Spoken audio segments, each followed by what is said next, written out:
কি করছিস বে? এত গা ফাটা গরমে শালা গার জ্বালাতে আছে না কি বে এখানে বে? কি আর করবো, যা গার ফাটা গরম পড়ছে শালা মাথার ঘাম মাটিতে পড়ে যাবে। কি আর বলবো, গার ফাটা একদম গার জ্বলা গরম বলার বাইরে। ওই জন্য শালা এখানে বসে হাওয়া খাচ্ছে। কি করবে এখানে শালা? ইডলাতে কুচিয়ে না বে, ইডলাতে কুচিয়ে না।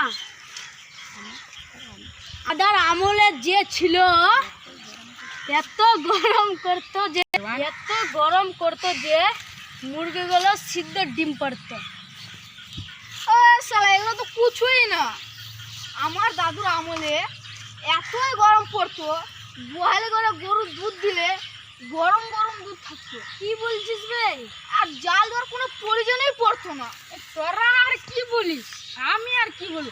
আমার দাদুর আমলে শালা এত গরম পড়তো যে আমার দাদু গরমের জ্বালায় একটা হোটেল খুলেছিল।